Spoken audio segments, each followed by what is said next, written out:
મંચ પર ઉપસ્થિત જેમના નિમંત્રણથી હું અહીંયા આવ્યો છું એવા શ્રીમાન જયેશ રાદડિયાજી,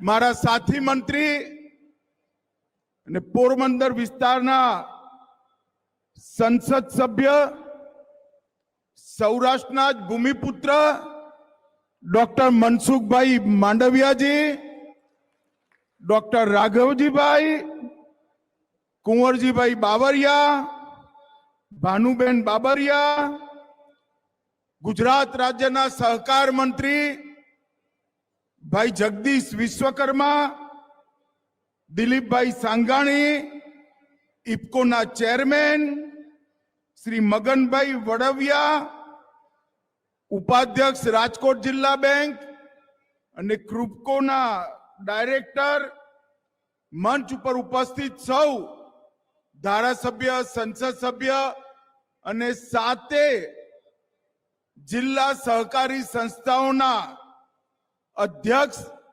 પદાધિકારીઓ અને આજના કાર્યક્રમમાં અહીં ઉપસ્થિત રાજકોટ જિલ્લાના હજારો ખેડૂત ભાઈ બહેનોને મારા રામ રામ, નમસ્કાર. મિત્રો, આજે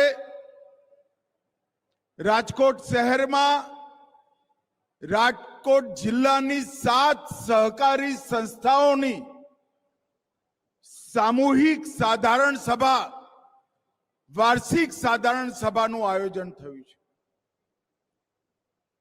2021માં અમરેલીથી આની શરૂઆત કરી હતી અને આજે જયેશભાઈએ રાજકોટની અંદર આ વિશાળ સહકાર સંમેલન અને સહકારી સાધારણ સભાઓ કરી રાજકોટ જિલ્લાના સહકારી માળખાને ખૂબ સુદૃઢ કરવાનું કામ કર્યું છે. અને એટલા માટે હું જયેશભાઈને હૃદયપૂર્વક ખૂબ અભિનંદન આપવા માંગુ છું. મિત્રો, આપણે સૌ સહકારી ક્ષેત્રમાં કામ કરવાવાળા ગુજરાતના સહકારી કાર્યકર્તાઓ, દેશ આઝાદ થયો ત્યારથી સહકારી ક્ષેત્રની એક માંગણી હતી કે કેન્દ્ર સરકારમાં સહકાર ખાતું બનાવવામાં આવે. આવડું મોટું સહકારી તંત્ર કૃષિ વિભાગના એક જોઈન્ટ સેક્રેટરી ચલાવતા હતા. નરેન્દ્રભાઈ ગુજરાતથી ગયા, દેશના વડાપ્રધાન બન્યા, બીજી વાર વડાપ્રધાન બન્યા અને 2021માં કેન્દ્રમાં અલગ સહકારી ખાતું બનાવવાનું કામ આપણા નરેન્દ્રભાઈએ કર્યું. મારી સૌ ખેડૂત ભાઈઓ બહેનોને વિનંતી છે, 2 હાથ ઉપર કરી જોરથી કરતલ ધ્વનિથી નરેન્દ્રભાઈનો ધન્યવાદ કરીએ. એમના એક નિર્ણયથી કાશ્મીરથી કન્યાકુમારી અને દ્વારકાથી કામાખ્યા સુધીના આખા દેશમાં કરોડો ખેડૂતો, કરોડો પશુપાલકો અને કરોડો માછીમારોને પોતાના પરસેવાનો નફો પોતાના ખિસ્સામાં આવે એવું તંત્ર મજબૂત કરાવવાની તક મળી છે.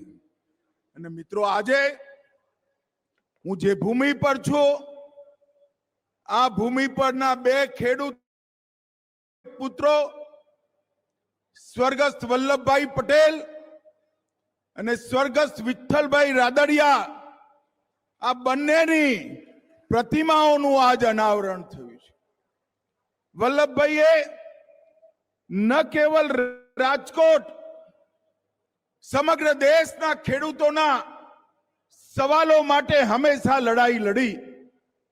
રાજકોટ જિલ્લા કોઓપરેટિવ બેંકને એની સ્થાપના કરી, મજબૂત કરી, વિસ્તાર કર્યો અને વિઠ્ઠલભાઈએ લાંબા સમય સુધી આ બેંકની સેવા કરી નાબાર્ડના અનેક એવોર્ડ જીતવાવાળી બેંકમાં પરિવર્તિત કરી અને આજે આ બંને મહાનુભાવોના રસ્તે જયેશ રાદડિયા આપણા યુવા ધારાસભ્ય પણ આ બેંકને મજબૂત કરવા માટે આગળ કામ કરી રહ્યા છે। અહીંયા રાજકોટ જિલ્લા દૂધ સંઘ લિમિટેડ, રાજકોટ જિલ્લા ખરીદ વેચાણ સંઘ, રાજકોટ જિલ્લા સહકારી કપાસ વિક્રી સંઘ, રાજકોટ જિલ્લા સહકારી પ્રકાશન પ્રેસ, રાજકોટ જિલ્લા સહકારી બેંકની સરાફી મંડળી, આ બધાની સામાન્ય સભા છે અને સહકારી સંસ્થાનો પરિચય શું? એનો નફો કોઈ મૂડીપતિઓના હાથમાં ના જાય, એનો નફો એક સામાન્ય ખેડૂતના હિતમાં વપરાય। હમણાં જ મંચ પર બેંકની દુર્ઘટના વીમાના 22 લોકો, મેડિકલ સહાયના અનેક લોકો અને બેંકની કૃષિ સમાજ પુરસ્કારની 9 સોસાયટીઓને મોટરસાયકલ અને વળતર આપવાનું કામ થયું। ભાઈઓ બહેનો, સ્વર્ગસ્થ વલ્લભભાઈ અને સ્વર્ગસ્થ વિઠ્ઠલભાઈએ જે પરંપરા ચાલુ રાખી હતી એ પરંપરા જયેશભાઈ રાદડિયાએ પણ ચાલુ રાખી। ભાઈઓ બહેનો, આ જિલ્લા બેંકને 5 વાર નાબાર્ડનો બેસ્ટ પરફોર્મન્સ એવોર્ડ, નાસ્કોબનો ડિકેટ એક દશકાનો શ્રેષ્ઠ એવોર્ડ, 4 વાર ઓવરઓલ પરફોર્મન્સનો એવોર્ડ, આ બધું જ આ જિલ્લાના ખેડૂતોની કમાલ છે અને રાજકોટ જિલ્લા સહકારી બેંકના સૌ ડિરેક્ટરો અને ચેરમેનના માથે એનો સંપૂર્ણ યશ જાય છે। ભાઈઓ બહેનો, 53 વર્ષ સુધી સતત ઓડિટનો અવર્ગ, 1% ઓછું નેટ એનપીએ અને સેંકડો કરોડનો નફો, 0 થી પણ ઓછા વ્યાજથી ઋણ આપ્યા પછી એ જિલ્લા સહકારી બેંકના તંત્રને બનાવે છે। ભાઈઓ બહેનો, આજે હું અહીંયા આવ્યો છું ત્યારે આપ સૌને કહેવા માંગુ છું કે દેશના વડાપ્રધાન નરેન્દ્રભાઈના નેતૃત્વમાં ત્રિભુવનદાસ પટેલ સહકારી વિશ્વવિદ્યાલય, સહકારિતા ક્ષેત્રની બધી વિધાઓની એક રાષ્ટ્રીય યુનિવર્સિટી આપણા ગુજરાતના આણંદમાં સ્થાપવાનું કામ આપણા નરેન્દ્રભાઈએ કર્યું છે। એક સાથે 3 વર્ષમાં 60 ઇનિશિયેટિવ, એની અંદર અનેક પ્રકારની પેક્સને મજબૂત કરવાની યોજનાઓ, પેક્સના કોમ્પ્યુટરાઇઝેશન, ગોડાઉન, પેક્સ પાણીનું કામ કરે, પેક્સ દૂધ મંડળીનું એ કામ કરે, અનેક પ્રકારના નવા ઇનિશિયેટિવ લેવાનું કામ નરેન્દ્રભાઈના નેતૃત્વમાં ભારતના સહકાર વિભાગે કર્યું અને એનું પરિણામ આજે દેશભરનું સહકારી માળખું જે 4 દશકથી સતત નીચે જતું હતું, 3 વર્ષમાં પહેલા વર્ષે બરોબર કર્યું અને બાકીના 2 વર્ષમાં 12% વધારો કરી સરકારી માળખું મજબૂત થઈ રહ્યું છે। મિત્રો, મજબૂત થઈ રહ્યું છે।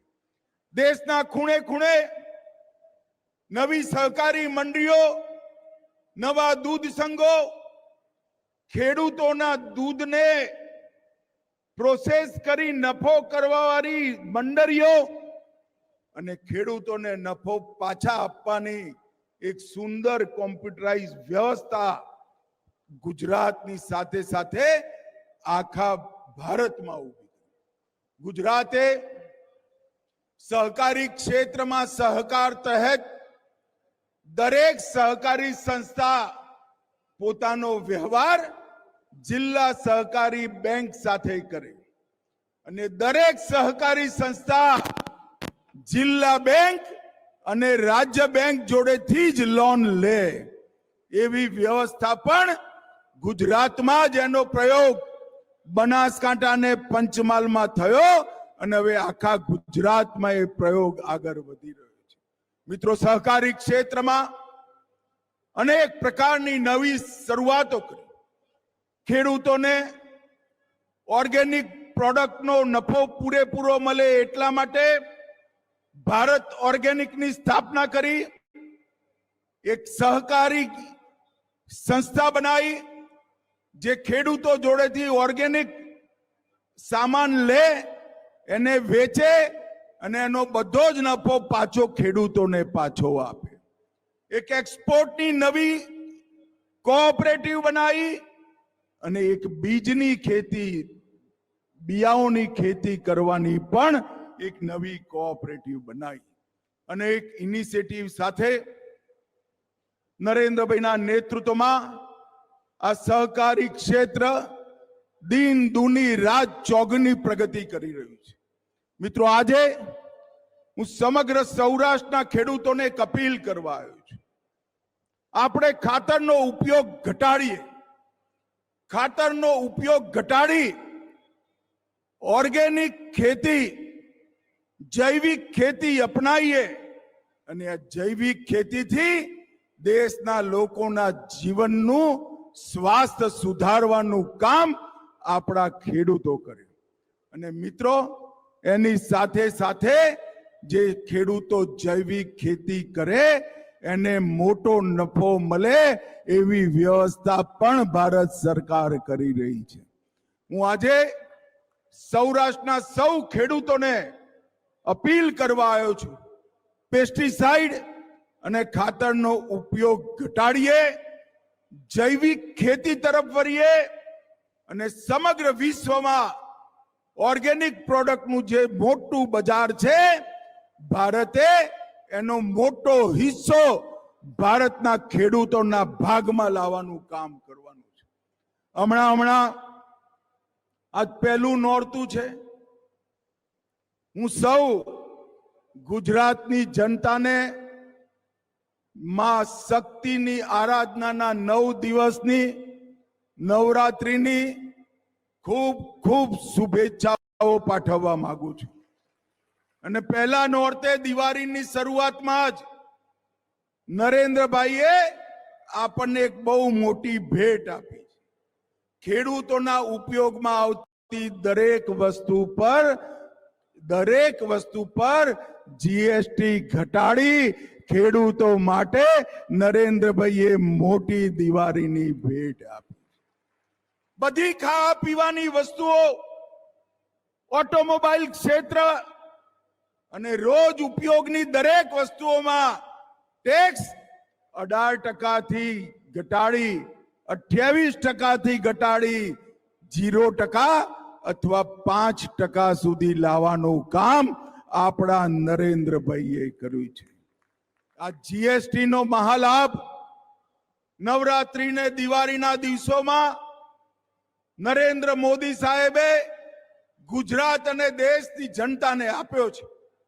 મારી સૌ ખેડૂત ભાઈઓ બહેનોને અપીલ છે કે એકવાર તાલીઓના ગડગડાટ કરી આ જીએસટી ના સુધારને આપણે આવકારી લઈએ. ભાઈઓ બહેનો, રાજકોટનું સહકારી ક્ષેત્ર ખાલી ગુજરાત નહીં, દેશ માટે ઉદાહરણરૂપ સહકારી ક્ષેત્ર છે. મારી તમે સૌને વિનંતી છે કે આ સહકારી ક્ષેત્ર ઓર મજબૂત થાય. દરેક ગામમાં દૂધ મંડળી, દરેક ગામમાં સેવા સહકારી મંડળી અને દરેક સેવા સહકારી મંડળી ગોડાઉન વાળી બને એ દિશામાં આપણે સૌ આગળ વધીએ. ફરી એકવાર 7 સંસ્થાઓની એજીએમમાં સૌ ખેડૂત ભાઈઓ બહેનોને ખૂબ ખૂબ શુભેચ્છાઓ અને શુભકામનાઓ.